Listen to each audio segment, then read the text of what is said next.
Hi friends, welcome back to my channel. இன்றைக்கி நம்ம சேனலில் இன்றைக்கி சண்டே ஸ்பெஷல் பொடி சிக்கன் கிரேவி தான் வைக்க போகிறோம். ஸோ இது பொடி சிக்கன் கிரேவின்றதை நம்ம எப்படி செய்யலான்றதை பார்க்கலாம். ரொம்ப டேஸ்ட்டாக இருக்கும். நான் பொடி அரைச்சி தான் அதை செய்ய போகிறேன். வாங்க ஃப்ரெண்ட்ஸ், எப்படி செய்யலான்றதை பார்க்கலாம். ஒவ்வொன்றும் கவனமாக பார்த்து கற்றுக்குங்க ஃப்ரெண்ட்ஸ். வாங்க இப்போ வீடியோக்குள்ளே போகலாம். ஃபஸ்ட்டு பார்த்திங்கன்னா பொடி அரைக்கிறதுக்காக நான் ஒரு சின்ன வானிலை வச்சு அதில் பார்த்திங்கன்னா பொடிக்கு தேவையானதை நான் வந்து வறுக்க போகிறேன். அது வறுத்துட்டு தான் பொடி அரைச்சி தான் செய்யணும். பாருங்கள், இந்த கொப்பரை தேங்காவை பாருங்கள், இப்படி தான் இருக்கும், தண்ணி இருக்காது. ஸோ தேங்காய் வந்து நான் போடல, கொஞ்சம் காஞ்சி தேங்காய் தான் போட்டிருக்கேன். அதுதான் டேஸ்ட்டாக இருக்கும். சின்ன சின்னதாக நறுக்கி வச்சுருக்கேன். பூண்டு, தனியா ஒரு கைப்பிடி அளவுக்கு நான் எடுத்து வச்சுருக்கேன். உங்களுக்கு எப்படி தேவையோ அந்த பொடியை வந்து நான் எப்போவுமே அரைச்சி நான் ஃப்ரிட்ஜில் ஸ்டோர் பண்ணி வச்சுப்பேன். நான் எப்போல்லாம் சிக்கன் செய்கிறேனோ அப்போல்லாம் அதை யூஸ் பண்ணிப்பேன் ஃப்ரெண்ட்ஸ். அது மாதிரி நீங்களும் செய்யுங்க.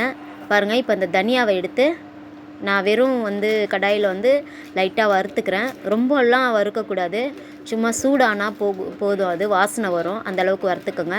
அதுக்கப்புறம் அந்த கொப்பரை தேங்காவையும் எடுத்து அதிலே போட்டு சும்மா லைட்டாக வந்து நம்ம வதக்கி எடுத்துக்கலாம். தண்ணி இல்லை, எண்ணெயோ தண்ணியோ எதுவுமே ஆட் பண்ணக்கூடாது. இதில் அப்படியே பொடியாக தான் நம்ம அரைக்க போகிறோம். பாருங்கள், வாங்க ஃப்ரெண்ட்ஸ், நம்ம அரைச்சி எடுத்துகிட்டு வந்துடலாம். இப்போ பார்த்திங்கன்னா கடாய் அடுப்பில் வச்சுட்டு நான் எண்ணெய் ஊற்றிக்கிறேன். எண்ணெய் சூடானதுக்கப்புறம் பாருங்கள், பட்டை, லவங்கம், அன்னாச்சி பூ, 2 ஏலக்காய், 2 வந்து மராட்டி மொக்கு, இது வந்து தாளிக்க எடுத்து வச்சுருக்கேன். ஸோ அதை அதில் ஆட் பண்ணிக்கிறேன். எண்ணெய் சூடாயிடுச்சு. அதுக்கப்புறம் பார்த்திங்கன்னா ஒரு அரை ஸ்பூன் வந்து நான் சோம்பு அதில் ஆட் பண்ணிக்கிறேன் தாளிக்க. சோம்பு நல்லா பொரிஞ்சு வரட்டும். பொரிஞ்சு வந்ததுக்கப்புறம் நம்ம வெங்காயம் ஆட் பண்ணிக்கலாம். வெங்காயம் வந்து ஒரு 2 பெரிய சைஸ் வெங்காயத்தை நான் எடுத்து கட் பண்ணி வச்சுருக்கேன். ஸோ அதை ஆட் பண்ணி நல்லா பொன்னிறமாக வர வரைக்கும் நம்ம வதக்கி எடுத்துக்கலாம். ப்ரௌன் ஆகட்டும்.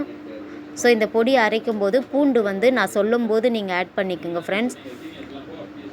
வெங்காயம் இந்த அளவுக்கு வதங்கணும், இன்னும் கொஞ்சம் வதங்கட்டும். பூண்டு வந்து லாஸ்ட்டாக ஆட் பண்ணி தான் அந்த பொடியை நம்ம அரைக்கணும்.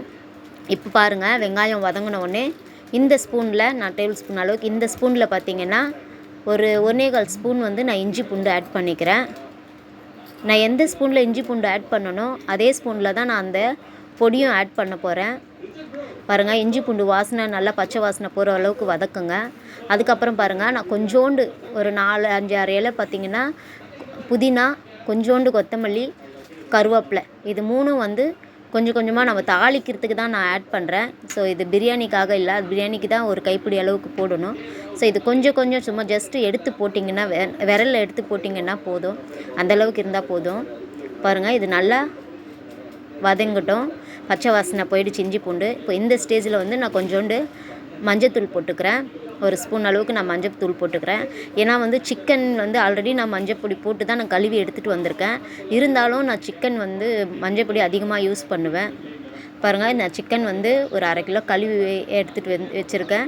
ஸோ இந்த சிக்கனை வந்து நான் இப்போ இதில் ஆட் பண்ணிக்கிறேன். இந்த எண்ணெயிலேயே அந்த கலர் மாறுற அளவுக்கு சிக்கன் வந்து அந்த கலர் மாறி வரணும். அந்த நேரம் மாறினதுக்கப்புறம் பாருங்கள், நம்ம அடுத்தது ஆட் பண்ணிக்கலாம். தக்காளி வந்து ஆட் பண்ணிக்கலாம். சிக்கன் நிறம் மாறிடுச்சு. இந்த ஸ்டேஜில் வந்து நான் ஒரு 3 மீடியம் சைஸ் தக்காளி நான் கட் பண்ணி வச்சுருக்கேன். தக்காளி போட்டு கல்லுப்பு ஒரு 1 ஸ்பூனுக்கு நான் கல்லுப்பு தேவையான அளவுக்கு நான் எடுத்து ஆட் பண்ணிக்கிறேன். உங்களுக்கு எவ்வளோ தேவையோ கல்லுப்பு, சால்ட்டோ ஏதோ ஒன்று நீங்கள் என்ன யூஸ் பண்ணுறீங்களோ உப்பு போட்டு நல்லா கிளறி விட்டுக்கலாம். ஸோ இந்த தக்காளி இதில் நல்லா வெந்துடும் ஃப்ரெண்ட்ஸ். நீங்கள் வந்து முன்னாடியே போட வேண்டியது அவசியம் இல்லை. ஸோ இந்த ஸ்டேஜில் தக்காளி போட்டு நல்லா மூடி போட்டு ஒரு 5 நிமிஷம் வேக விட்டிங்கன்னா போதும். பார்த்திங்களா, தக்காளி வந்து எவ்வளோ அழகாக மெசஞ்சிச்சு பார்த்திங்களா, போட்டதே தெரியல. தக்காளியும் நான் தண்ணியே ஊற்றலை, அந்த சிக்கனில் இருக்கிற தண்ணி, தக்காளி இதுலேயே வந்து சிக்கன் வந்து ஒரு வெந்துடுச்சு பாருங்கள் கொஞ்சம். இப்போ இந்த ஸ்டேஜில் வந்து நான் வீட்டு மிளகாத்தூள் வந்து ஒரு 2 ஸ்பூன் அளவுக்கு நான் போட்டுக்கிறேன். உங்கள் காரத்துக்கு ஏற்ற மாதிரி நீங்கள் உங்களுக்கு எவ்வளோ தேவையோ அவ்வளோ நீங்கள் ஆட் பண்ணிக்கலாம். வாங்க இப்போ கலரிடலாம். 2 ஸ்பூன் மிளகாத்தூள் போட்டிருக்கேன். போட்ட உடனே நல்லா கலரி எடுத்துக்கலாம். ஸோ அடுத்தடுத்த இன்க்ரீடியன்ட்ஸ் வந்து இனிமேல் வந்து நம்ம ஆட் பண்ணலாம். பாருங்கள், நல்லா கலரி எடுத்துக்கலாம். நல்லா கலருங்க. ஸோ அந்த பச்சை வாசனை, அந்த மிளகா பொடியெல்லாம் போகிற அளவுக்கு வதக்கிட்டு ஒரு டம்ளர் அளவுக்கு நான் தண்ணி விட்டுட்டு நான் மூடி போட்டு நல்லா அந்த சிக்கன் வேகிற அளவுக்கு நான் மூடி போட்டு வைக்கிறேன். அது வேகிறதுக்குள்ளே நம்ம இந்த பொடியை அரைச்சிட்டு வந்துடலாம். பாருங்கள், ஃபஸ்ட்டு வந்து நான் தனியாவை மட்டும் வந்து மிக்ஸி ஜாரில் போட்டு நல்லா கிரைண்ட் பண்ணிட்டு வந்துடுறேன் ஃப்ரெண்ட்ஸ். நல்லா, ஏன்னா அது வந்து கொஞ்சம் வந்து கொரகொரப்பாக இருக்கும், அதனால் ஃபஸ்ட்டு அதை போட்டு இந்த அளவுக்கு நான் கிரைண்ட் பண்ணிட்டு வந்துடுறேன். வறுத்ததுனால சீக்கிரமாக நம்மளுக்கு கிரைண்ட் ஆகிடும். பாருங்கள், அடுத்தது பார்த்திங்கன்னா நான் தேங்காய் போட்டு ஆட் பண்ணியிருக்கிறேன். தேங்காவும் போட்டு நல்லா கொரகொரப்பாக அரைச்சி எடுத்துகிட்டு வந்திருக்கேன். ஸோ அதுக்கப்புறம் பார்த்திங்கன்னா பூண்டு லாஸ்ட்டாக போட்டு அரைச்சதுக்கப்புறம் இந்த மாதிரி வரும் ஃப்ரெண்ட்ஸ். இது பாருங்கள், இந்த மாதிரி தான் இருக்கும். பூண்டு லாஸ்ட்டாக போட்டு தோலோடு வந்து போட்டு நீங்கள் அரைச்சிக்கோங்க. ஸோ இப்போ வந்து மூடியை எடுத்துகிட்டு சிக்கன் பார்த்திங்களா வெந்துடுச்சு, நல்லா எண்ணெயெல்லாம் திரிஞ்சு வந்துச்சு. ஸோ இந்த ஸ்டேஜில் நம்ம எடுத்து வச்சுருக்கிற பொடியை வந்து ஆட் பண்ணிக்கலாம். ஸோ தனியா, கொப்பரை தேங்காய், பூண்டு இது 3மே நான் அரைச்சி வச்சுருக்கேன். நான் ஒரு 2 ஸ்பூன் அளவுக்கு நான் இஞ்சி பூண்டு எடுத்த ஸ்பூன்லேயே பார்த்திங்கன்னா நான் இந்த பொடியும் ஆட் பண்ணிக்கிறேன். பொடியை ஆட் பண்ணி நல்லா கொதிக்கிட்டோம் ஃப்ரெண்ட்ஸ். நல்லா கொதித்து வரணும். ஸோ அதுக்கப்புறம் பார்த்திங்கன்னா இப்போ வந்து இன்னும் ஒரு டம்ளர் அளவுக்கு நான் தண்ணி ஊற்றிக்கிறேன். தண்ணி ஊற்றிட்டு மூடி போட்டு ஒரு 5 நிமிஷம் வேக விடுவோம். ஸோ சிக்கன் இப்போ வந்து ஆல்மோஸ்ட் வெந்துடுச்சு பாருங்கள். இப்போ கிரேவி வந்து ஓரளவுக்கு கொதிச்சிட்ருக்கு.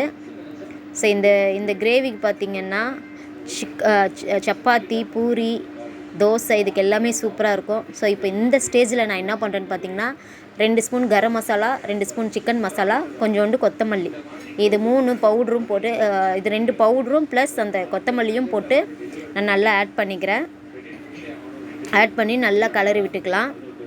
பாருங்கள் ஃப்ரெண்ட்ஸ், இந்த அளவுக்கு நல்லா கலர்னா போதும்.